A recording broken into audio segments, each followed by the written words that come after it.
Hello everyone, ਅੱਜ ਅਸੀਂ ਪੜ੍ਹਨ ਜਾ ਰਹੇ ਹਾਂ ਪੀਐਨ ਜੰਕਸ਼ਨ ਡਾਇਡ ਜਾਂ ਕ੍ਰਿਸਟਲ ਡਾਇਡ। ਤਿੰਨੋਂ ਨਾਮ ਨੇ, ਠੀਕ ਹੈ। ਤੇ ਡਾਇਡ ਆ ਜੋ ਇੱਕੋ ਹੀ ਆ, ਠੀਕ ਹੈ। ਨਾਮ ਤਿੰਨ ਨੇ ਇਹਦੇ। ਤੇ ਜਿਵੇਂ ਕਿ ਨਾਮ ਤੋਂ ਹੀ ਕਲੀਅਰ ਆ, ਪੀ ਐਨ ਜੰਕਸ਼ਨ ਡਾਇਡ, ਠੀਕ ਹੈ। ਪੀ ਤੇ ਐਨ ਅਸੀਂ ਲਾਸਟ ਟਾਈਮ ਪੜ੍ਹੇ ਸੀ, ਦੋ ਤਰ੍ਹਾਂ ਦੇ ਮਟੀਰੀਅਲ, ਪੀ ਟਾਈਪ ਤੇ ਐਨ ਟਾਈਪ, ਠੀਕ ਹੈ। ਉਹਨਾਂ ਨੂੰ ਅਸੀਂ ਮਿਲਾਉਣਾ। ਅਸੀਂ ਲਿਆ ਇੱਕ ਪੀ ਟਾਈਪ ਮਟੀਰੀਅਲ, ਦੂਜਾ ਲਿਆ ਸਾਨੇ ਐਨ ਟਾਈਪ ਮਟੀਰੀਅਲ। ਆ देखो पी टाइप है ये, सैकेंड वाला एन टाइप आ, ठीक है। असी पढ़ चुके हैं जो पी टाइप के विच की हुंदा, पी टाइप के विच होल्स हुंदियां ने, मेजोरिटी कैरियर्स की हुंदे आ होल्स, इस करके असी होल्स लगा लिया। ते उस तो बाद एन टाइप के विच की हुंदियां ने, मेजोरिटी कैरियर्स इलैक्ट्रॉन्स।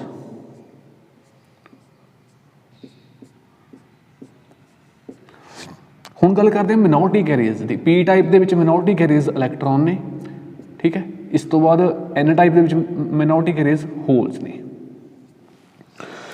ਜਦੋਂ ਹੁਣ ਦੋ ਮਟੀਰੀਅਲਸ ਨੂੰ, ਪੀ ਟਾਈਪ ਤੇ ਐਨ ਟਾਈਪ ਨੂੰ, ਠੀਕ ਹੈ, ਇਹਨਾਂ ਨੂੰ ਕੋਲ ਲਿਆਇਆ ਜਾਂਦਾ ਤਾਂ ਕੀ ਹੁੰਦਾ, ਉਸ ਤੋਂ ਬਾਅਦ ਪ੍ਰੋਸੈਸ ਦੇਖੋ ਕੀ ਹੁੰਦਾ।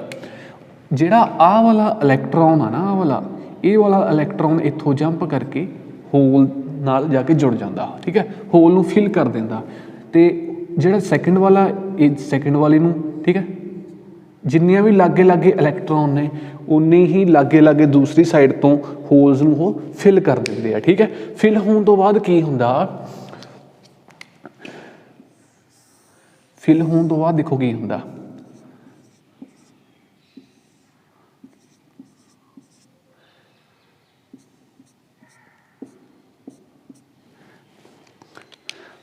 अपना आह वाला इलैक्ट्रॉन ये होल दे विच चला गया। सारे इदां ही लागे वाले इलैक्ट्रॉन ने जो लागे वालियां होल्स दे विच जाके फिट हो गया, ठीक है। होल्स नूं असीं की कंसीडर करते हुंदे आ, होल्स नूं पॉजिटिव चार्ज कंसीडर करते हैं, ठीक है। हुण देखो इत्थों एन टाइप मटीरियल दे विचों एक इलैक्ट्रॉन निकल गया, एन टाइप मटीरियल दे विचों एक इलैक्ट्रॉन निकल गया, ठीक है। जदों किसी मटीरियल दे विचों इलैक्ट्रॉन निकल जाता जां किसी एटम दे विचों इलैक्ट्रॉन निकल जाता तां की हुंदा, उहदे ते पॉजिटिव चार्ज आ जाता हुंदा, ठीक है। इत्थे हुण पॉजिटिव चार्ज आ गया, देखो जिन्ने इलैक्ट्रॉन निकले उन्ने साडे पॉजिटिव चार्ज। साडे इत्थे फिगर दे विच 4 इलैक्ट्रॉन निकल रहे आ, 4 असीं पॉजिटिव चार्ज लगा दिते आ, ठीक है। उस तो बाद सैकेंड पी टाइप मटीरियल दे विच वेखो, पी टाइप मटीरियल दे विच होल्स खत्म हो रही ने। खत्म किद्दां भी, अपने इलैक्ट्रॉन ते होल्स मिल के न्यूट्रल हो रहे हैं, मतलब कुछ भी एग्जिस्ट नहीं करता, मतलब डीपलीट होई जा रहे हैं, खत्म होई जा रहे हैं, ठीक है। हुण इधरों एक होल खत्म हो गई, होल के खत्म होंदे मतलब कि पॉजिटिव चार्ज चला गया। जो पॉजिटिव चार्ज किसी दे विचों निकलदा तां उत्थे किहड़ा चार्ज आ जांदा हुंदा, पहलां की ते न्यूट्रल थी, जदों इह चों पॉजिटिव चार्ज कड्डांगे तां अंदर की रह जाऊगा, नैगेटिव चार्ज एक्स्ट्रा रह जाऊगा जो उहनूं न्यूट्रल कर रहा सी, ठीक है। इसे करके इधर साडे कोल नैगेटिव चार्ज आ जाऊगा, ठीक है। ये साडे कोल नैगेटिव चार्ज आ गया। हुण देखो इलैक्ट्रॉन ने जो होल्स दे विच जाके फिट हो रहे हैं, दोनों डिप्लीट हो रहे हैं, खत्म हो रहे हैं, ठीक है। इस करके क्योंकि चार्जिस इत्थे डिप्लीट हो रहे हैं, इस करके असी चार्जिस डिप्लीट होने तो बाद आ एक लेयर बन जाती है, इनू की कहने असी डिप्लीशन लेयर।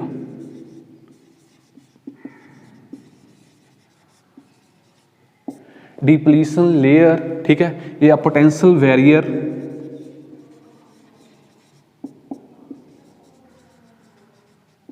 पोटेंशियल बैरियर क्यों कहते हैं वो असीं अगे जाके पढ़ते हैं क्यों कहते हैं, ठीक है। डिप्लीशन लेयर भी कह सकते हैं, पोटेंशियल बैरियर भी कह सकते हैं।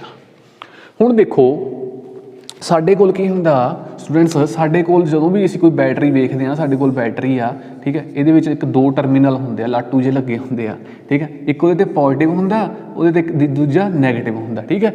इन्हां च पोटेंशियल क्रिएट करिया हुंदा है ना, पोटेंशियल दा डिफरेंस हुंदा दोनों टर्मिनल्स दे विच। आ देखो जे इहदा लैवल आ पॉजिटिव का लैवल आ नैगेटिव का लैवल आ, दोनों के डिफरेंस होंदा, उही चीज़ इत्थे क्रिएट हो चुकी है। देखो आह साडे एक साइड ते पॉजिटिव चार्ज आ, दूजी साइड ते नैगेटिव चार्ज आ, ठीक है। ये साडा की बने पॉजिटिव टर्मिनल, आ वाला नैगेटिव टर्मिनल, ठीक है। ये एक बैटरी की तरह एक्ट करूगा साडे कोल हुण ये, ठीक है।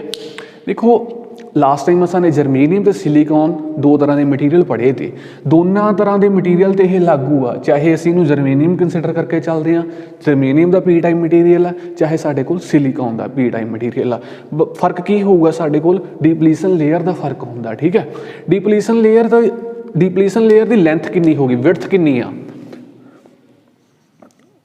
ਜਿਹੜਾ ਸਾਡਾ ਕੁਐਸਚਨ ਬਣਦਾ ਹੁੰਦਾ ਵਿਡਥ, ਡੀਪਲੀਸ਼ਨ ਲੇਅਰ ਦੀ ਵਿਡਥ 10⁻⁻6 ਮੀਟਰ, ਠੀਕ ਹੈ। ਦੂਜਾ ਕੁਐਸਚਨ ਬਣਦਾ ਹੁੰਦਾ ਸਾਡਾ, ਜਿਹੜੀ ਆਹ ਬੈਟਰੀ ਬਣੀ ਹੈ ਇੱਥੇ ਚਾਰਜਸ ਦੇ ਡਿਪਲੀਟ ਹੋਣ ਤੋਂ ਬਾਅਦ ਨਾ, ਇਹ ਜਿਹੜੀ ਬੈਟਰੀ ਬਣੀ ਆ ਇਹਦਾ ਪੋਟੈਂਸ਼ੀਅਲ ਡਿਫਰੈਂਸ ਕਿੰਨਾ। ਹਰੇਕ ਬੈਟਰੀ ਦਾ ਆਪਣਾ ਪੋਟੈਂਸ਼ੀਅਲ ਡਿਫਰੈਂਸ ਹੁੰਦਾ, ਆਪਣੇ ਜੋ ਕਲੌਕ ਸੈੱਲ ਹੈ ਹੈ ਨਾ, ਵਾਲ ਵਾਲਾ ਕਲੌਕ ਆ ਉਹਦਾ ਸੈੱਲ ਆ, ਉਹਦਾ ਵੀ ਆਪਣਾ ਪੋਟੈਂਸ਼ੀਅਲ ਡਿਫਰੈਂਸ ਆ। ਦੇਖੋ ਹਰੇਕ ਬੈਟਰੀ ਦਾ ਆਪਣਾ ਪੋਟੈਂਸ਼ੀਅਲ ਡਿਫਰੈਂਸ ਹੁੰਦਾ, ਇਸੇ ਕਰਕੇ ਇਹਦਾ ਵੀ ਕੋਈ ਪੋਟੈਂਸ਼ੀਅਲ ਡਿਫਰੈਂਸ ਹੋਊਗਾ। ਇਹ ਜੇ ਜਰਮੇਨੀਅਮ ਆ ਅਤੇ ਸਿਲੀਕॉन ਆ, ਦੋਨਾਂ ਲਈ ਡਿਫਰੈਂਟ ਆ। ਜੇ ਸਾਡੇ ਕੋਲ ਸਿਲੀਕॉन ਦੇ ਪੀ ਟਾਈਪ ਤੇ ਐਨ ਟਾਈਪ ਮਟੀਰੀਅਲ ਆ ਤਾਂ ਸਾਡੇ ਕੋਲ 0.7 ਵੋਲਟ, ਠੀਕ ਹੈ, 0.7 ਵੋਲਟ ਦੀ ਇੱਥੇ ਬੈਟਰੀ ਬਣੂਗੀ। ਜੇ ਸਾਡੇ ਕੋਲ ਜਰਮੇਨੀਅਮ ਦਾ 0.3 ਵੋਲਟ। ਹੁਣ ਐਗਜ਼ਾਮ ਦੇ ਵਿੱਚ ਜਾ ਕੇ ਸਟੂਡੈਂਟਸ ਨੂੰ ਕਨਫਿਊਜ਼ਨ ਹੋ ਜਾਂਦੀ ਆ ਵੀ ਜਰਮੇਨੀਅਮ ਦਾ 0.7 ਦੀ ਜਾਂ 0.3 ਦੀ, ਜਾਂ ਸਿਲੀਕॉन ਦਾ 0.7 ਦੀ 0.3 ਦੀ, ਦੋਨੇ ਨੰਬਰ ਤਾਂ ਯਾਦ ਹੁੰਦੇ ਆ। ਉਹ ਅਸੀਂ ਕਿੱਥੋਂ ਯਾਦ ਰੱਖਣਾ ਸਟੂਡੈਂਟਸ, ਤੁਸੀਂ ਨੇ ਇੱਥੋਂ ਯਾਦ ਰੱਖਣਾ, S ਤੋਂ ਲੈ ਕੇ ਜਾਣਾ 7, ਠੀਕ ਹੈ, ਇਹ ਯਾਦ ਰੱਖਣਾ ਅਸਾਂ ਨੇ। ਜਦੋਂ 7 ਯਾਦ ਰਹਿ ਗਿਆ ਸਾਡੇ ਸਿਲੀਕॉन 7.7, ਠੀਕ ਹੈ, ਅਸੀਂ ਇੱਦਾਂ ਯਾਦ ਰੱਖ ਸਕਦੇ ਹਾਂ ਇਹਨੂੰ। ਅਤੇ ਉਸ ਤੋਂ ਬਾਅਦ ਗੱਲ ਕੀ ਆਉਂਦੀ ਆ, ਦੇਖੋ ਇੱਕ ਹੁਣ ਤੁਸੀਂ ਵਿੱਚ ਬੱਚੇ ਸੋਚਦੇ ਹੋਣੇ ਆ ਵੀ ਇੱਦਾਂ ਤਾਂ ਇਹ ਸਾਰੇ ਇਲੈਕਟ੍ਰੋਨ ਨੇ ਜਿਹੜੇ ਇੱਧਰ ਜੰਪ ਕਰੀ ਜਾਣੇ ਆ ਅਤੇ ਇੱਧਰ ਨੈਗੇਟਿਵ ਚਾਰਜ ਕ੍ਰੀਏਟ ਹੋਈ ਜਾਣਾ ਅਤੇ ਇੱਧਰ ਪੋਜ਼ੀਟਿਵ ਚਾਰਜ ਕ੍ਰੀਏਟ ਹੋਈ ਜਾਣਾ, ਹੈ ਨਾ। ਬਹੁਤ ਸਾਰੇ ਸਟੂਡੈਂਟਸ ਦੇ ਦਿਮਾਗ ਦੇ ਵਿੱਚ ਇਹ ਕੁਐਸਚਨ ਆਇਆ ਹੋਣਾ। ਇੱਦਾਂ ਨਹੀਂ ਹੁੰਦਾ ਹੈਗਾ। ਕਿਉਂ ਨਹੀਂ ਹੁੰਦਾ ਹੈਗਾ ਇੱਦਾਂ? ਦੇਖੋ ਫਸਟ ਟਾਈਮ ਕੀ ਸੀ, ਫਸਟ ਟਾਈਮ ਸਾਡੇ ਇਲੈਕਟ੍ਰੋਨ ਇੱਧਰ ਜੰਪ ਕਰ ਗਏ, ਉਸ ਤੋਂ ਬਾਅਦ ਸੈਕਿੰਡ ਪੋਜੀਸ਼ਨ 'ਚ ਕੀ ਹੋਇਆ, ਸਾਡੇ ਕੋਲ ਇੱਧਰ ਨੈਗੇਟਿਵ ਚਾਰਜ ਆ ਗਿਆ, ਇੱਧਰ ਪੋਜ਼ੀਟਿਵ ਚਾਰਜ ਆ ਗਿਆ, ਠੀਕ ਹੈ। ਹੁਣ ਜਦੋਂ ਆਹ ਇਲੈਕਟ੍ਰੋਨ ਵੀ ਇੱਧਰ ਜਾਣਾ ਚਾਹੁੰਦਾ, ਹੋਲ ਨੂੰ ਨਿਊਟਰਲ ਕਰਨਾ ਚਾਹੁੰਦਾ, ਬਟ ਕੀ ਆ ਇੱਧਰ ਅੱਗੇ ਇੱਕ ਦੀਵਾਰ ਲੱਗੀ ਹੋਈ ਆ ਨੈਗੇਟਿਵ ਚਾਰਜਸ ਦੀ।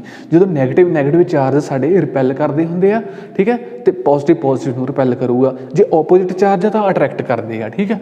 ਹੁਣ ਇੱਥੇ ਤਾਂ ਕੋਈ ਦਿੱਕਤ ਨਹੀਂ, ਇੱਥੋਂ ਤਾਂ ਕ੍ਰੋਸ ਕਰ ਜਾਣਾ ਆਹ ਵਾਲੇ ਇਲੈਕਟ੍ਰੋਨ ਨੇ।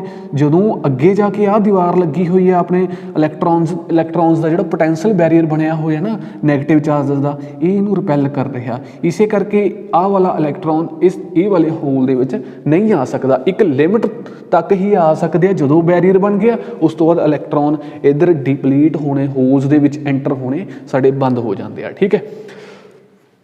ਦੇਖੋ ਉਸ ਤੋਂ ਬਾਅਦ ਸਾਨੇ PN ਜੰਕਸ਼ਨ ਤਾਂ ਬਣਾ ਲਿਆ, ਠੀਕ ਹੈ। ਉਸ ਤੋਂ ਬਾਅਦ ਇਹ ਕੰਮ ਕਿੱਦਾਂ ਕਰੂਗਾ ਹੁਣ, ਠੀਕ ਹੈ। ਕੰਮ ਇਹ ਡਿਪੈਂਡ ਆ ਸਾਡਾ, ਇੱਦਾਂ ਵੀ ਸਾਡੇ ਕੋਈ ਕੰਮ ਦਾ ਨਹੀਂ ਹੈਗਾ, ਇਹਦੇ ਵਿੱਚ ਦੀ ਕੋਈ ਕਰੰਟ ਨਹੀਂ ਫਲੋ ਕਰਨਾ ਹੈਗਾ, ਠੀਕ ਹੈ।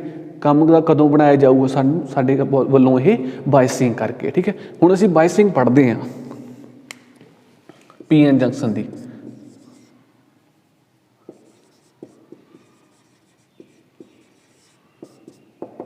ਤੁਹਾਨੂੰ ਪਤਾ ਲੱਗ ਗਿਆ ਹੁਣ PN ਜੰਕਸ਼ਨ ਕਿੱਦਾਂ ਬਣਦਾ, ਠੀਕ ਹੈ। ਹੁਣ ਬਾਇਸਿੰਗ ਪੜ੍ਹਦੇ ਹਾਂ। ਇਹ ਦੋ ਤਰ੍ਹਾਂ ਦੀ ਹੁੰਦੀ ਹੈ, ਇੱਕ ਫਾਰਵਰਡ ਬਾਇਸਿੰਗ ਹੁੰਦੀ ਹੈ, ਫਾਰਵਰਡ,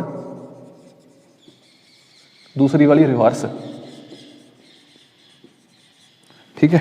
ਫਾਰਵਰਡ ਬਾਇਸਿੰਗ 'ਚ ਦੇਖੋ, ਫਾਰਵਰਡ ਬਾਇਸਿੰਗ ਦੇ ਵਿੱਚ ਸਾਡੇ ਕੋਲ ਆ PN ਜੰਕਸ਼ਨ ਆ, ਠੀਕ ਹੈ। ਆਹ P ਟਾਈਪ ਹੈ, ਆਹ N ਟਾਈਪ ਹੈ। ਉਸ ਤੋਂ ਬਾਅਦ P ਟਾਈਪ 'ਚ ਹੋਲਸ ਆ ਗਈਆਂ, ਠੀਕ ਹੈ। ਇੱਥੇ ਨੈਗੇਟਿਵ ਚਾਰਜ ਆ ਗਿਆ, ਇੱਧਰ ਪੋਜ਼ੀਟਿਵ ਚਾਰਜ ਆ ਗਿਆ, ਠੀਕ ਹੈ। ਅਤੇ ਇੱਥੇ ਆਪਣੇ ਕੋਲ ਇਲੈਕਟ੍ਰੋਨਸ ਆ ਗਏ। ਬਾਇਸਿੰਗ ਦੇ ਵਿੱਚ ਅਸੀਂ ਕੀ ਕਰਦੇ ਹੁੰਦੇ ਹਾਂ, ਇੱਕ ਐਕਸਟਰਨਲ ਬੈਟਰੀ ਲਾਉਣੀ ਹੁੰਦੇ ਹਾਂ। ਇੱਕ ਤਾਂ ਇੰਟਰਨਲ ਬੈਟਰੀ ਲੱਗੀ ਹੋਈ ਹੈ, ਇਹਦੇ ਵਿੱਚ ਹੈ PN ਜੰਕਸ਼ਨ ਦੇ। ਇੱਕ ਅਸੀਂ ਐਕਸਟਰਨਲ ਬੈਟਰੀ ਲਗਾਵਾਂਗੇ, ਠੀਕ ਹੈ। ਆਹ ਬੈਟਰੀ ਲਓ, ਆਹ ਬੈਟਰੀ ਲੈ ਲਈ ਅਸੀਂ, ਠੀਕ ਹੈ। ਜਿਹੜੀ ਫਾਰਵਰਡ ਬਾਇਸਿੰਗ ਆ ਉਹਦੇ ਵਿੱਚ ਆਪਣਾ ਪੋਜ਼ੀਟਿਵ ਟਰਮੀਨਲ ਹੈ ਜੋ ਉਹ ਆਪਣਾ P ਨਾਲ ਲਗਾਉਣਾ, ਜੋ ਨੈਗੇਟਿਵ ਟਰਮੀਨਲ ਆ ਸਾਡਾ ਉਹ ਸਾਡਾ N ਟਾਈਪ ਨਾਲ ਲਗਾਉਣਾ। ਮਤਲਬ ਕਿ PP ਹੈ ਨਾ, ਡਬਲ PP, ਪੰਜਾਬ ਪੁਲਿਸ ਵਾਲਾ ਹੈ ਨਾ, ਉਹ ਵਾਲਾ PP ਜਦੋਂ ਫਾਰਵਰਡ ਬਾਇਸਿੰਗ ਆ, ਠੀਕ ਹੈ। ਅਤੇ ਰਿਵਰਸ ਬਾਇਸਿੰਗ 'ਚ ਕੀ ਹੁੰਦਾ, ਰਿਵਰਸ ਬਾਇਸਿੰਗ ਦੇ ਵਿੱਚ ਸਾਡੇ ਕੋਲੇ ਹੋਲਸ ਨੇ, P ਟਾਈਪ ਆ, N ਟਾਈਪ ਆ। ਫਿਗਰਸ ਮੈਂ ਦੁਆਰਾ ਤਾਂ ਬਣਾ ਰਿਹਾ ਤੁਹਾਨੂੰ ਬਿਲਕੁਲ ਕਲੀਅਰ ਹੋ ਜੇ, ਨਹੀਂ ਤਾਂ ਇਹਨੂੰ ਮੈਂ ਇਰੇਜ਼ ਕਰਕੇ ਬਣਾ ਸਕਦਾ ਸੀ, ਇੱਥੇ ਹੀ ਸਮਝਾ ਸਕਦਾ ਸੀ ਇੱਕੋ ਫਿਗਰ 'ਤੇ, ਬਟ ਉਹ ਗੁੰਝਲਦਾਰ ਹੋ ਜਾਣਾ ਸੀ, ਠੀਕ ਹੈ। ਅਤੇ उस तो बाद इत्थे नैगेटिव चार्ज ने, इलैक्ट्रॉन ने अपने। Reverse bias they which students की हुंदा, असीं बैटरी लैने एक्सटर्नल, जो नैगेटिव टर्मीनल आ ना वो इहदे नाल पी टाइप नाल, जो पॉजिटिव टर्मीनल आ साडा वो एन टाइप नाल। इहदे तो की क्लीयर है, नाम तो ही क्लीयर है, ठीक है। रिवर्स का मतलब कि उल्टा हुंदा, उल्टा नैगेटिव पी नाल, ठीक है, जिहड़ा पॉजिटिव आ वो एन नाल, ठीक है। इधर सानू पता ही है पी पी वाली ट्रिक। स्टूडेंट्स हुण देखते हैं असीं बाइसिंग करन नाल की हुंदा। पहलां असीं गल करदे हां फॉरवर्ड बाइसिंग दी। फॉरवर्ड बाइसिंग दे विच पॉजिटिव पी नाल, ठीक है, पॉजिटिव टर्मीनल दा की करदा हुंदा, पॉजिटिव टर्मीनल पॉजिटिव चार्ज नूं रिपैल करूगा, उही जो अपना बेसिक प्रिंसीपल है, ठीक है। पॉजिटिव नूं रिपैल करदा ते इलैक्ट्रॉन्स नूं अट्रैक्ट करूगा। इत्थों देखो स्टूडेंट्स की होया, इत्थों पॉजिटिव चार्ज ने आ होल्स नूं रिपैल करना इस राइट नूं, है ना। इधरों नैगेटिव चार्ज ने, जो नैगेटिव टर्मीनल आ बैटरी दा साडा, उन्हें इलैक्ट्रॉन्स नूं लैफ्ट वल नूं रिपैल करना, ठीक है। जिहड़ी हुण डिप्लीशन लेयर ती साडी वो जे 10⁻⁶ मीटर थिक थी, वो की हो जानी है, कंप्रैस हो जानी है, क्योंकि दोनों पासों फोर्सेस लग रही ने। ये साडे इधरों नैगेटिव टर्मीनल रिपैल कर रहे हैं, इधरों पॉजिटिव टर्मीनल रिपैल कर रहे हैं, कि वो साडा जो डिप्लीशन लेयर थी वो श्रिंक हो जानी है, ठीक है, वो कंप्रैस हो जानी है, ठीक है। तो उस तो बाद जदों साडी डिप्लीशन लेयर कंप्रैस होगी, है ना, तो की होगा, फिर एक लिमिट आऊगी, जिमें जिमें साडा पोटैंशियल वधी जाऊगा, जिमें जिमें साडा पोटैंशियल वधी जाऊगा, तो उदां उदां यह डिप्लीशन लेयर साडी होर जो गैप आ वो खत्म होंदा जाना, तो एक लिमिट आऊगी जदों इहदे विच दी करंट फ्लो होना शुरू हो जाऊगा, ठीक है, ठीक है। यह एक ये भी एक इंटरनल बैटरी कह सकते हैं असीं, ते एक एक्सटर्नल बैटरी है, ठीक है। ये वाला नैगेटिव टर्मीनल जो इंटरनल बैटरी है वो तो पॉजिटिव नाल कनैक्टेड है, तो ये वाला पॉजिटिव वाला ये नैगेटिव नाल कनैक्टेड है, मतलब एक दूसरे को अपोज कर रही ने। जो इंटरनल बैटरी है वो एक्सटर्नल बैटरी को अपोज करेगी, ठीक है। पहला तो ये जी एक्सटर्नल बैटरी आ वो जो इंटरनल बैटरी का पोटैंशियल है, जो पहला तो उन्होंने ओवरकम करना पऊगा, फिर किते जाके ये करंट फ्लो करूगा, ठीक है। सानू देखो ये आ जिमें ही असी ये फॉरवर्ड बाइसिंग की हुंदा, एक्सटर्नल बैटरी अप्लाई करी, तो साडी जो डिप्लीशन लेयर हुंदी आ वो थिन होनी शुरू हो गई है, ठीक है, क्योंकि ये एक दूसरे के अपोज करदियां ने, ठीक है, थिन होनी शुरू हो गई। तो सानू इनू जो पोटैंशियल है, ठीक है, जो लेयर का पोटैंशियल है, इनू ओवरकम करन लई कितना मिनिमम कितना पोटैंशियल चाहिए, वो साडे काहे ते डिपेंड करदा, अपने सिलिकॉन लिया या जर्मेनियम लिया, ठीक है, ये डिपेंड करता। जे असां सिलिकॉन ले लिया स्टूडेंट्स, जे इत्थे सिलिकॉन लिया, मान लो सिलिकॉन का पीएन जंक्शन बनया होया है, उहदी अपना कितना ये जिहड़ा पोटैंशियल बैरियर कितना 0.7 वोल्ट का, ठीक है। असानू आ बैटरी का जो एक्सटर्नल बैटरी का ਇਹਦਾ 0.7 वोल्ट जो पोटैंशियल आ वो इंटरनल बैटरी के पोटैंशियल ਨੂੰ ओवरकम करने ਲਈ यूज़ हो रहा, ठीक है। जे मान लो ये असी 5 वोल्ट की बैटरी अप्लाई करती आ वाली, ठीक है, तो इत्थों करंट किन्ने वोल्ट का किन्ने वोल्ट पोटैंशियल करके फ्लो करूगा, जिहड़ा पीएन जंक्शन दे विच मान लो कोई साडे कोल आ वाला कंडक्टर आ, इहदे विच असीं 5 वोल्ट की बैटरी अप्लाई करते हैं, ठीक है, 5 वोल्ट की, ये 5 वोल्ट का वोल्ट जिन्ना करंट कैपेबल है फ्लो करवाने लिए उन्ना ही फ्लो करवाएगा, ठीक है। बट इत्थे की है स्टूडेंट्स, इत्थे जो साडा करंट फ्लो करेगा वो 5 वोल्ट करंट नहीं फ्लो करेगा, वो 5 माइनस 0.7, ठीक है, इट इज़ 4.3। इस जिहड़ा पीएन जंक्शन के अक्रॉस पोटैंशियल है, जो कंडक्टर है साडा, ये अक्रॉस कितना पोटैंशियल आएगा, साडा 4.3 पोटैंशियल आएगा, क्योंकि 0.7 तो साडा कित्थे यूज़ हो रहा, आ जी डिप्लीशन लेयर आ इनू ओवरकम करने के लिए यूज़ हो रहा। सिमिलर जे जर्मेनियम यूज़ करते हैं, जर्मेनियम, ठीक है, जर्मेनियम का 0.3 वोल्ट आ, इनू 5 दे विचों 5 minus 0.3 it is equal to 4.7। जो करंट फ्लो करेगा ये 4.7 वोल्टेज कारण ही अपने कंडक्टर दे विच दी करंट फ्लो करेगा, ठीक है। ਇਹ ਹੋ ਗਈ ਸਾਡੀ ਫਾਰਵਰਡ ਬਾਈਸਿੰਗ ਦੀ। ਫਾਰਵਰਡ ਬਾਈਸਿੰਗ ਦੇ ਵਿੱਚ ਤੁਸੀਂ ਨੇ ਯਾਦ ਰੱਖਣਾ ਜੋ ਡਿਪਲੀਸ਼ਨ ਲੇਅਰ ਆ ਉਹ ਥਿਨ ਹੋ ਜਾਂਦੀ ਹੈ, ਕੰਪਰੈਸ ਹੋ ਜਾਂਦੀ ਹੈ ਜਾਂ ਸ਼ਰਿੰਕ ਹੋ ਜਾਂਦੀ ਹੈ। ਇਹਨਾਂ ਦੇ ਵਿੱਚੋਂ ਇੱਕ ਚੀਜ਼ ਤੁਸੀਂ ਯਾਦ ਰੱਖ ਸਕਦੇ ਹੋ, ਠੀਕ ਹੈ। ਹੁਣ ਅਸੀਂ ਗੱਲ ਕਰਦੇ ਹਾਂ, ਅਸੀਂ ਰਿਵਰਸ ਬਾਈਸਿੰਗ ਤੇ ਆਉਂਦੇ ਹਾਂ। ਰਿਵਰਸ ਬਾਈਸਿੰਗ ਦੇ ਵਿੱਚ ਸਟੂਡੈਂਟਸ ਕੀ ਹੁੰਦਾ, ਜੋ ਨੈਗੇਟਿਵ ਟਰਮੀਨਲ ਆ ਉਹ P ਨਾਲ, ਜੇ ਪੋਜ਼ਿਟਿਵ ਟਰਮੀਨਲ ਆ ਉਹ N ਨਾਲ ਕਨੈਕਟ ਹੁੰਦਾ। ਦੇਖੋ ਨੈਗੇਟਿਵ ਟਰਮੀਨਲ ਕੀ ਕਰਦਾ, ਹੁਣ ਨੈਗੇਟਿਵ ਟਰਮੀਨਲ ਕੀ ਕਰਦਾ, ਜੋ ਆ ਹੋਲਸ ਪਈਆਂ ਨੇ ਇਹਨਾਂ ਨੂੰ ਆਪਣੇ ਬੰਨੇ ਨੂੰ ਖਿੱਚਦਾ, ਠੀਕ ਹੈ। ਇਹਦੇ ਇਲੈਕਟ੍ਰੋਨਸ ਪਏ ਨੇ, ਇਹ ਪੋਜ਼ਿਟਿਵ ਟਰਮੀਨਲ ਆਪਣੇ ਬੰਨੇ ਨੂੰ ਖਿੱਚਦਾ, ਠੀਕ ਹੈ। ਜੋ ਆਹ ਵਾਲੇ ਅੰਦਰ ਵਾਲੇ ਚਾਰਜਸ ਨੇ ਇਹਨਾਂ ਨੂੰ ਸਪੇਸ ਮਿਲ ਜਾਂਦੀ ਹੈ ਫੈਲਣ ਵਾਸਤੇ, ਠੀਕ ਹੈ। ਇਸ ਕਰਕੇ ਆਪਣੀ ਜੋ ਡਿਪਲੀਸ਼ਨ ਲੇਅਰ ਹੈ ਇੱਥੇ ਕੀ ਹੋ ਜਾਂਦੀ ਆ, ਥਿਕ ਹੋ ਜਾਂਦੀ ਆ। ਰਿਵਰਸ ਬਾਈਸਿੰਗ ਦੇ ਵਿੱਚ ਡਿਪਲੀਸ਼ਨ ਲੇਅਰ ਥਿਕ ਹੁੰਦੀ ਆ, ਕਿਉਂ? ਕਿਉਂਕਿ ਚਾਰਜਸ ਨੂੰ ਇਹ ਆਪਣੇ ਬੰਨੇ ਨੂੰ ਖਿੱਚ ਲੈਂਦੇ ਆ, ਠੀਕ ਹੈ। ਦੇਖੋ ਰਿਵਰਸ ਬਾਈਸਿੰਗ ਦੇ ਵਿੱਚ ਕੀ ਦਿੱਕਤ ਹੈ, ਫਿਰ ਰਿਵਰਸ ਬਾਈਸਿੰਗ ਸਾਡੇ ਯੂਜ਼ ਦਾ ਨਹੀਂ ਹੈਗਾ, ਕਿਉਂਕਿ ਇਹਦੇ ਵਿੱਚ ਦੀ ਕਰੰਟ ਹੀ ਨਹੀਂ ਫਲੋ ਕਰਨਾ। ਕਿਉਂਕਿ ਕਰੰਟ ਫਲੋ ਕਰਨ ਲਈ ਪਹਿਲਾਂ ਸਾਨੂੰ ਜਿਹੜਾ ਪੋਟੈਂਸ਼ੀਅਲ ਬੈਰੀਅਰ ਆ ਉਹਨੂੰ ਓਵਰਕਮ ਕਰਨਾ ਪਊਗਾ, ਉਸ ਤੋਂ ਬਾਅਦ ਕਿਤੇ ਜਾ ਕੇ, ਠੀਕ ਹੈ, ਕਰੰਟ ਫਲੋ ਕਰਦਾ। ਬਟ ਜਦੋਂ ਅਸੀਂ ਬੈਟਰੀ ਅਪਲਾਈ ਕਰੀ ਹੋਈ ਹੈ, ਸਾਡਾ ਪੋਟੈਂਸ਼ੀਅਲ ਬੈਰੀਅਰ ਕੀ ਹੋ ਰਿਹਾ, ਇਨਕਰੀਜ਼ ਹੋ ਰਿਹਾ। ਕਿਉਂਕਿ ਦੇਖੋ ਇੱਥੇ ਬਾਹਰ ਵੀ ਨੈਗੇਟਿਵ ਟਰਮੀਨਲ ਆ, ਜਿਹੜਾ ਇੰਟਰਨਲ ਬੈਟਰੀ ਆ ਉਹਦੇ ਵੀ ਨੈਗੇਟਿਵ ਟਰਮੀਨਲ ਕਨੈਕਟਡ ਹੈ, ਉਸ ਤੋਂ ਬਾਅਦ ਪੋਜ਼ਿਟਿਵ ਟਰਮੀਨਲ ਆ ਇੰਟਰਨਲ ਬੈਟਰੀ ਦੇ ਪੋਜ਼ਿਟਿਵ ਨਾਲ ਕਨੈਕਟਡ ਆ। ਇੱਥੇ ਦੋਨੇ ਇੱਕ ਦੂਜੇ ਨੂੰ ਮਤਲਬ ਕਿ ਪਲੱਸ ਕਰ ਰਹੇ ਆ, ਠੀਕ ਹੈ। ਇੱਥੇ ਤਾਂ ਅਪੋਜ਼ ਕਰ ਰਹੇ ਤੇ ਇੱਧਰ ਇੱਕ ਦੂਸਰੇ ਨੂੰ ਪਲੱਸ ਕਰ ਰਹੇ ਆ, ਠੀਕ ਹੈ। ਦੇਖੋ ਇੱਥੇ ਨੈਗੇਟਿਵ ਨਾਲ ਪਲੱਸ ਹੋਇਆ ਤਾਂ ਆਪਣਾ ਬੈਰੀਅਰ ਹੈ ਜੋ ਆਪਣਾ ਕੀ ਨਾ ਇਹ ਵਾਈਡਰ ਹੋ ਜਾਊਗਾ, ਠੀਕ ਹੈ, ਤੇ ਕਰੰਟ ਸਾਡਾ ਫਲੋ ਨਹੀਂ ਕਰੇਗਾ। ਕਰੰਟ ਫਲੋ ਮਤਲਬ ਹਾਈ ਅਮਾਊਂਟ 'ਚ ਨਹੀਂ ਕਰੇਗਾ, ਇੱਕ ਕਰੰਟ ਕਰੇਗਾ ਫਲੋ ਵੈਰੀ ਲੋ ਅਮਾਊਂਟ ਦੇ ਵਿੱਚ। ਉਹ ਕਾਹਦੇ ਕਾਰਨ ਫਲੋ ਕਰੇਗਾ ਸਟੂਡੈਂਟਸ, ਇੱਥੇ ਦੇਖੋ ਸਾਡੇ ਕੋਲ ਅਸੀਂ ਇੱਥੇ ਗੱਲ ਕਰਕੇ ਆਏ ਹਾਂ ਪੀ ਟਾਈਪ ਮਟੀਰੀਅਲ ਦੇ ਵਿੱਚ ਇੱਕ ਤਾਂ ਮੈਜੋਰਟੀ ਕੈਰੀਅਰਸ ਹੁੰਦੇ ਆ, ਇੱਕ ਮਿਨੋਰਟੀ ਕੈਰੀਅਰਸ ਹੁੰਦੇ। ਇੱਥੇ ਮਿਨੋਰਟੀ ਕੈਰੀਅਰਸ ਵੀ ਪਏ ਨੇ, ਆਹ ਵਾਲੇ ਹੈ ਨਾ, ਇੱਧਰ ਹੋਲਸ ਪਈਆਂ ਨੇ, ਠੀਕ ਹੈ। ਦੇਖੋ ਜਦੋਂ ਪੋਜ਼ਿਟਿਵ ਟਰਮੀਨਲ ਇੱਧਰ ਕਨੈਕਟਡ ਆਈ ਹੋਲਸ ਨੂੰ, ਹੈ ਨਾ, ਇੱਧਰ ਲੈਫਟ ਬੰਨੇ ਨੂੰ ਰਿਪੈਲ ਕਰੂਗਾ, ਤੇ ਜੋ ਆਹ ਵਾਲਾ ਇਲੈਕਟ੍ਰੋਨ ਆ ਜੋ ਨੈਗੇਟਿਵ ਟਰਮੀਨਲ ਆ ਇਹ ਇਲੈਕਟ੍ਰੋਨਸ ਨੂੰ ਰਾਈਟ ਬੰਨੇ ਨੂੰ ਨਾ, ਠੀਕ ਹੈ, ਆਪਣਾ ਰਿਪੈਲ ਕਰੇਗਾ, ਠੀਕ ਹੈ। ਜਿਹੜਾ ਆਹ ਵਾਲਾ ਫੀਲਡ ਆ, ਜਿਹੜਾ ਅੰਦਰ ਪੋਟੈਂਸ਼ੀਅਲ ਬੈਰੀਅਰ ਆ, ਇਹ ਜੋ ਆਪਣੇ ਮਿਨੋਰਟੀ ਕੈਰੀਅਰ ਨੇ ਇਹਨਾਂ ਨੂੰ ਪਾਸ ਹੋਣ ਦੇ ਦਿੰਦਾ, ਠੀਕ ਹੈ। ਕਿਉਂਕਿ ਇੱਧਰੋਂ ਇਲੈਕਟ੍ਰੋਨ ਨੈਗੇਟਿਵ ਟੂ ਪੋਜ਼ਿਟਿਵ ਹੀ ਜਾਂਦੇ ਆ, ਇੱਥੋਂ ਕ੍ਰੋਸ ਕਰ ਜਾਣਾ, ਤੇ ਹੋਲਸ ਨੇ ਪੋਜ਼ਿਟਿਵ ਟੂ ਨੈਗੇਟਿਵ ਜਾਂਦੀਆਂ ਹੁੰਦੀਆਂ ਨੇ, ਇੱਥੋਂ ਹੋਲਸ ਨੇ ਕ੍ਰੋਸ ਆਸਾਨੀ ਦੇ ਨਾਲ ਕਰ ਜਾਣਾ, ਠੀਕ ਹੈ। ਸਾਡੇ ਸਰਕਟ ਦੇ ਵਿੱਚ ਦੀ ਇਲੈਕਟ੍ਰੋਨਸ ਪਾਸ ਹੋਣ ਲੱਗੇ, ਉਸ ਤੋਂ ਇਹਦਾ ਮਤਲਬ ਇਹ ਹੈ ਵੀ ਸਾਡੇ ਕਰੰਟ ਫਲੋ ਕਰਦਾ, ਠੀਕ ਹੈ। ਬਟ ਕਿੰਨਾ ਕੁ ਕਰੰਟ ਫਲੋ ਕਰੇਗਾ, ਬਹੁਤ ਲੋ ਅਮਾਊਂਟ ਦੇ ਵਿੱਚ, ਠੀਕ ਹੈ, ਆਪਣਾ ਕਰੰਟ ਫਲੋ ਕਰੂਗਾ। ਕਿਉਂ? ਕਿਉਂਕਿ ਸਾਡੇ ਮਿਨੋਰਟੀ ਕੈਰੀਅਰ ਹੀ ਬਹੁਤ ਥੋੜ੍ਹੇ ਨੇ, ਠੀਕ ਹੈ। ਮਿਨੋਰਟੀ ਕੈਰੀਅਰ ਹੀ ਕਿਉਂ ਕਿਹਾ ਜਾਂਦਾ, ਕਿਉਂਕਿ ਇਹਨਾਂ ਦੀ ਗਿਣਤੀ ਬੜੀ ਥੋੜ੍ਹੀ ਹੈ, ਠੀਕ ਹੈ। ਗਿਣਤੀ ਥੋੜ੍ਹੀ ਹੋਣ ਕਰਕੇ ਹੀ ਸਾਡਾ ਕਰੰਟ ਇਹ ਕਿੰਨਾ ਕੁ ਹੋਊਗਾ, ਲਗਭਗ 1 to 2 ਮਾਈਕਰੋ ਐਂਪੀਅਰ ਇੰਨਾ ਕਰੰਟ ਫਲੋ ਕਰੂਗਾ, ਠੀਕ ਹੈ। ਇਹ ਹੋ ਗਈ ਸਾਡੇ ਹੈ ਨਾ ਰਿਵਰਸ ਵਾਈਸ ਤੇ ਫੋਰਵਰਡ ਵਾਈਸ, ਹੈ ਨਾ। ਹੁਣ ਅਸੀਂ ਇਹਨਾਂ ਦੀ ਕਰਦੇ ਹਾਂ ਗੱਲ ਕਰੈਕਟਰਿਸਟਿਕਸ ਦੀ। ਕਰੈਕਟਰਿਸਟਿਕਸ ਤੋਂ ਤੁਹਾਨੂੰ ਸਮਝ ਆ ਜਾਣਾ ਚੰਗੀ ਤਰ੍ਹਾਂ ਵੀ ਕਿੱਦਾਂ ਕਰੰਟ ਫਲੋ ਕਰਦਾ, ਠੀਕ ਹੈ। ਆਹ ਸਾਡੇ ਕੋਲ ਐਕਸ ਐਕਸਿਸ ਤੇ ਵਾਈ ਐਕਸਿਸ ਹੈ, ਠੀਕ ਹੈ। ਰਾਈਟ ਸਾਈਡ ਨੂੰ ਵੋਲਟੇਜ ਵੇਰੀ ਕਰਦੀ ਹੈ, ਉੱਪਰ ਨੂੰ ਕਰੰਟ ਵੇਰੀ ਕਰਦਾ, ਠੀਕ ਹੈ। ਇਧਰ ਨੈਗੇਟਿਵ ਵਾਲਾ ਆ ਵੀ ਡੈਸ਼, ਇੱਥੇ ਕੀ ਹੈ 0 ਆ।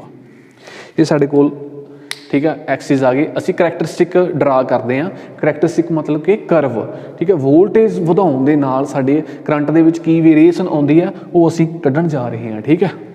ਦੇਖੋ ਸਟੂਡੈਂਟਸ ਕੀ ਗੱਲ ਆ, ਜਦੋਂ ਪਹਿਲਾਂ ਅਸੀਂ ਫਾਰਵਰਡ ਬਾਈਸਿੰਗ ਦੀ ਗੱਲ ਕਰਦੇ ਹਾਂ, ਫਾਰਵਰਡਰ ਦੇ ਵਿੱਚ ਜਿਹੜੀ ਇੱਥੇ ਆਊਗੀ ਸਾਡੀ ਫਾਰਵਰਡ ਬਾਈਸਿੰਗ ਆਊ, ਫਾਰਵਰਡ, ਇੱਧਰ ਰਿਵਰਸ। ਫਾਰਵਰਡ ਦੇ ਵਿੱਚ ਗੱਲ ਕਰਦੇ ਹਾਂ ਅਸੀਂ। ਦੇਖੋ ਇਹਨੂੰ ਅਸੀਂ ਸਿਲੀਕੌਨ ਮੰਨ ਕੇ ਚੱਲਦੇ ਹਾਂ। ਪਹਿਲਾਂ ਤਾਂ ਇਹ ਸਿਲੀਕੌਨ ਆ ਜੋ ਸਾਡਾ ਕੰਡਕਟਰ ਬਣਿਆ ਹੋਇਆ, ਤੇ ਅਸਾਂ ਨੇ ਬਾਹਰ ਬੈਟਰੀ ਅਪਲਾਈ ਕਰ ਦਿੱਤੀ ਆ। ਬੈਟਰੀ ਦੀ ਅਸੀਂ ਵੋਲਟੇਜ ਵਧਾਉਣ ਲੱਗੇ 0 ਤੋਂ 0.1 0.2 ਇੱਦਾਂ ਹੀ ਜਾ ਕੇ ਇੱਥੇ 0.7 ਆਊਗੀ, ਠੀਕ ਹੈ। ਇੱਦਾਂ ਇਨਕਰੀਜ਼ ਕਰਦੀ ਆ। ਫਾਰਵਰਡ ਬਾਇਸ ਦੇ ਵਿੱਚ ਅਸੀਂ ਗੱਲ ਕਰਦੇ ਹਾਂ ਫਾਰਵਰਡ ਕਰੈਕਟਰਿਸਟਿਕਸ ਦੀ, ਠੀਕ ਹੈ। ਸਾਡਾ ਇੰਟਰਨਲ ਪੋਟੈਂਸ਼ੀਅਲ ਕਿੰਨਾ 0.7 ਹੈ ਤੇ ਐਕਸਟਰਨਲ ਅਸੀਂ 0 ਤੋਂ ਵਧਾਉਂਦੇ ਜਾਵਾਂਗੇ, ਠੀਕ ਹੈ। ਜਿਹੜਾ ਇੰਟਰਨਲ ਪੋਟੈਂਸ਼ੀਅਲ ਹੈ ਉਹ ਬਾਹਰੀ ਪੋਟੈਂਸ਼ੀਅਲ ਨੂੰ ਅਪੋਜ਼ ਕਰਦਾ, ਠੀਕ ਹੈ। ਜਿਵੇਂ ਜਿਵੇਂ ਅਸੀਂ ਇੰਟਰਨਲ ਪੋਟੈਂਸ਼ੀਅਲ ਰਾਈਟ ਬੰਨੇ ਨੂੰ ਅਸੀਂ ਵਧਾਉਂਦੇ ਗਏ ਤਾਂ ਇਹ ਜੋ ਲੇਅਰ ਆ ਉਹ ਥਿਨ ਹੁੰਦੀ ਜਾਏਗੀ, ਠੀਕ ਹੈ। ਜੋ ਇੰਟਰਨਲ ਪੋਟੈਂਸ਼ੀਅਲ ਆ ਉਹ ਓਵਰਕਮ ਹੁੰਦਾ ਜਾਊਗਾ, ਠੀਕ ਹੈ।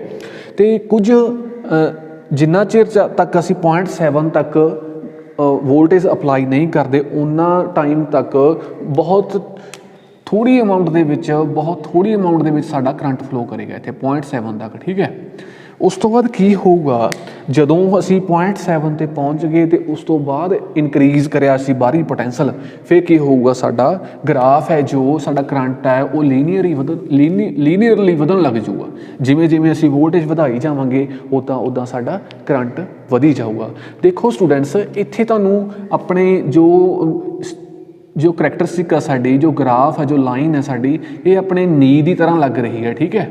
ਨੀ ਇਹ ਉਹ ਆ, ਇਹ ਏ ਪੁਆਇੰਟ ਮੰਨ ਕੇ ਚੱਲਦੇ ਆ, ਠੀਕ ਹੈ। ਇਹ ਨੀ ਦੀ ਤਰ੍ਹਾਂ ਲੱਗ ਰਹੀ ਹੈ, ਇਸ ਕਰਕੇ ਇਹਨੂੰ ਕੀ ਕਹਿੰਦੇ ਆ ਅਸੀਂ, ਨੀ ਵੋਲਟੇਜ, ਠੀਕ ਹੈ। ਜਿਵੇਂ ਜਿਵੇਂ ਅਸੀਂ ਆਪਣੀ ਵੋਲਟੇਜ ਵਧਾਈ ਜਾਵਾਂਗੇ ਫਾਰਵਰਡ ਬਾਇਸਿੰਗ ਦੇ ਵਿੱਚ ਉੱਦਾਂ ਸਾਡਾ ਰਿਵਰਸ ਬਾਇਸ ਆਪਣੇ ਕਰੰਟ ਆ ਜੋ ਫਲੋ ਹੋਣਾ ਸ਼ੁਰੂ ਹੋ ਜਾਣਾ, ਠੀਕ ਹੈ। ਸਟੂਡੈਂਟਸ, ਹੁਣ ਗੱਲ ਕਰਦੇ ਹਾਂ ਅਸੀਂ ਰਿਵਰਸ ਬਾਇਸਿੰਗ ਦੀ। ਰਿਵਰਸ ਬਾਇਸਿੰਗ ਦੇ ਵਿੱਚ ਕੰਮ ਫਾਰਵਰਡ ਬਾਇਸਿੰਗ ਨਾਲੋਂ ਉਲਟਾ ਹੁੰਦਾ, ਠੀਕ ਹੈ। ਜਿਵੇਂ ਜਿਵੇਂ ਅਸੀਂ ਪੋਟੈਂਸ਼ੀਅਲ ਵਧਾਈ ਜਾਂਦੇ ਹਾਂ ਉੱਦਾਂ ਸਾਡੀ ਡਿਪਲੀਸ਼ਨ ਲੇਅਰ ਹੈ ਜਿਹੜੀ ਉਹ ਥਿਕ ਹੁੰਦੀ ਜਾਂਦੀ ਹੈ, ਠੀਕ ਹੈ। ਕਰੰਟ ਕਿੰਨਾ ਕੁ ਫਲੋ ਕਰਦਾ, ਕਰੰਟ ਜੋ ਮਿਨੋਰਟੀ ਕੈਰੀਅਰਸ ਨੇ ਸਾਡਾ ਉਹਨਾਂ ਕਰਕੇ ਫਲੋ ਕਰਦਾ। ਮਿਨੋਰਟੀ ਕੈਰੀਅਰਸ ਕਰਕੇ ਸਾਡਾ ਬਹੁਤ ਥੋੜ੍ਹਾ ਕਰੰਟ ਇੱਥੇ, ਠੀਕ ਹੈ, ਨਾਲ ਹੀ ਬਿਲਕੁਲ ਆਪਾਂ ਬਲੈਕ ਯੂਜ਼ ਕਰਦੇ ਹਾਂ, ਬਹੁਤ ਥੋੜ੍ਹਾ ਕਰੰਟ ਫਲੋ ਕਰਦਾ ਸਾਡਾ ਮਿਨੋਰਟੀ ਕੈਰੀਅਰਸ ਕਰਕੇ, ਕਿਉਂਕਿ ਇਹਨਾਂ ਦੀ ਗਿਣਤੀ ਹੀ ਬਹੁਤ ਥੋੜ੍ਹੀ ਹੈ, ਠੀਕ ਹੈ। ਹੁਣ ਦੇਖੋ ਸਟੂਡੈਂਟਸ, ਇੱਕ ਕੰਡੀਸ਼ਨ ਇੱਦਾਂ ਦੀ ਆਊਗੀ ਜਦੋਂ ਸਾਡਾ ਐਕਸਟਰਨਲ ਪੋਟੈਂਸ਼ੀਅਲ ਹਾਈ ਅਮਾਊਂਟ ਦੇ ਵਿੱਚ ਹੋ ਗਿਆ, ਕਾਫੀ ਵੱਡੀ ਵੈਲਿਊ ਸਾਨੇ ਅਪਲਾਈ ਕਰ ਦਿੱਤੀ, ਠੀਕ ਹੈ। ਅਤੇ ਸਾਡੇ ਜੋ ਕ੍ਰਿਸਟਲ ਸਟਰਕਚਰ ਨੇ ਇਹਦੇ ਬੌਂਡ ਨੇ ਜੋ ਉਹ ਬ੍ਰੇਕ ਹੋਣੇ ਸ਼ੁਰੂ ਹੋ ਜਾਣੇ ਆ। ਬੌਂਡ ਬ੍ਰੇਕ ਹੋਣ ਤੋਂ ਬਾਅਦ ਇਲੈਕਟ੍ਰੋਨਸ ਅਤੇ ਹੋਲਸ ਬਣ ਜਾਣੀਆਂ ਨੇ, ਠੀਕ ਹੈ। ਅਤੇ ਉਸ ਤੋਂ ਬਾਅਦ ਜਦੋਂ ਇਲੈਕਟ੍ਰੋਨਸ ਅਤੇ ਹੋਲਸ ਬਣ ਗਈਆਂ ਅਤੇ ਸਾਡੇ ਜੋ ਇਲੈਕਟ੍ਰੋਨਸ ਨੇ ਉਹ ਇੱਧਰ ਦੀ ਫਲੋ ਕਰਨੇ ਆ ਅਤੇ ਉਸ ਤੋਂ ਬਾਅਦ ਜਿਹੜੀਆਂ ਹੋਲਸ ਨੇ ਉਹਨਾਂ ਨੇ ਇਹ ਪਾਥ ਲੈ ਲੈਣਾ, ਠੀਕ ਹੈ। ਇੱਦਾਂ ਸਾਡਾ ਸਰਕਟ ਹੈ ਜੋ ਸਰਕਟ ਦੇ ਵਿੱਚ ਕਰੰਟ ਫਲੋ ਹੋਣਾ ਸ਼ੁਰੂ ਹੋ ਜਾਣਾ ਅਤੇ ਕਰੰਟ ਸਾਡਾ ਬਹੁਤ ਜ਼ਿਆਦਾ ਵੱਡੀ ਅਮਾਊਂਟ ਦੇ ਵਿੱਚ ਇਨਕਰੀਜ਼ ਕਰੇਗਾ, ਇੱਕਦਮ ਇਨਕਰੀਜ਼ ਕਰ ਜਾਏਗਾ ਇੱਦਾਂ, ਠੀਕ ਹੈ। ਇਹ ਸਾਡੀ ਕਿਹੜੀ ਕਰੈਕਟਰਿਸਟਿਕ ਹੋਗੀ, ਆਪਣੀ ਰਿਵਰਸ ਕਰੈਕਟਰਿਸਟਿਕ ਹੋਗੀ।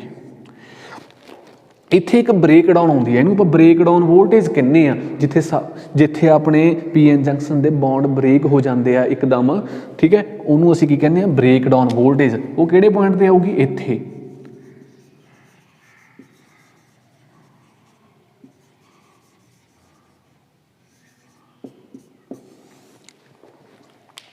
ਠੀਕ ਹੈ। ਇਹ ਵੋਲਟੇਜ ਤੋਂ ਆਉਣ 'ਤੇ ਸਾਡਾ ਜੋ ਪੀਐਨ ਜੰਕਸ਼ਨ ਆ ਉਹ ਸੜ ਸਕਦਾ, ਖਰਾਬ ਹੋ ਜਾਂਦਾ, ਠੀਕ ਹੈ। ਬਾਅਦ ਦੇ ਵਿੱਚੋਂ ਕੋਈ ਕੰਮ ਦਾ ਨਹੀਂ ਰਹਿੰਦਾ। ਇਸ ਕਰਕੇ ਅਸੀਂ ਰਿਵਰਸ ਬਾਇਸ ਆ ਇੰਨਾ ਨਹੀਂ ਵਧਾਉਂਦੇ ਹੈਗੇ ਕਿ ਉਹਦੇ ਜੋ ਕਰੰਟ ਆ ਉਹ ਅਬਰਪਟਲੀ ਇਨਕਰੀਜ਼ ਹੋ ਜਾਵੇ ਅਤੇ ਸਾਡੇ ਬੌਂਡ ਨੇ ਜੋ ਬ੍ਰੇਕ ਹੋ ਜਾਣ, ਠੀਕ ਹੈ। ਇਹ ਗੱਲ ਇਹਦੇ ਵਿੱਚ ਧਿਆਨ ਰੱਖਣੀ ਹੋਊਗਾ। ਉਮੀਦ ਹੈ ਟੌਪਿਕ ਕਲੀਅਰ ਹੋ ਗਿਆ ਹੋਣਾ, ਅਤੇ ਜੇ ਕਿਸੇ ਵੀ ਤਰ੍ਹਾਂ ਦਾ ਡਾਊਟ ਹੈ ਤਾਂ ਤੁਸੀਂ ਕਮੈਂਟ ਸੈਕਸ਼ਨ ਦੇ ਵਿੱਚ ਤੁਸੀਂ ਕਮੈਂਟ ਕਰ ਸਕਦੇ ਹੋ ਅਤੇ ਮੈਂ ਉਹਦਾ ਜਵਾਬ ਆ ਜ਼ਰੂਰ ਦੇਵਾਂਗਾ, ਠੀਕ ਹੈ। ਅਤੇ ਉਸ ਤੋਂ ਬਾਅਦ ਅਗਰ ਤੁਸੀਂ ਸਾਡਾ ਟੈਲੀਗ੍ਰਾਮ ਗਰੁੱਪ ਜੁਆਇਨ ਕਰਨਾ ਚਾਹੁੰਦੇ ਹੋ ਤਾਂ ਉਹ ਵੀ ਡਿਸਕ੍ਰਿਪਸ਼ਨ ਦੇ ਵਿੱਚ ਲਿੰਕ ਦਿੱਤਾ ਹੋਇਆ, ਤਾਂ ਉੱਥੇ ਜਾ ਕੇ ਆਪਣਾ ਟੈਲੀਗ੍ਰਾਮ ਗਰੁੱਪ ਵੀ ਜੁਆਇਨ ਕਰ ਸਕਦੇ ਹੋ, ਠੀਕ ਹੈ। ਧੰਨਵਾਦ।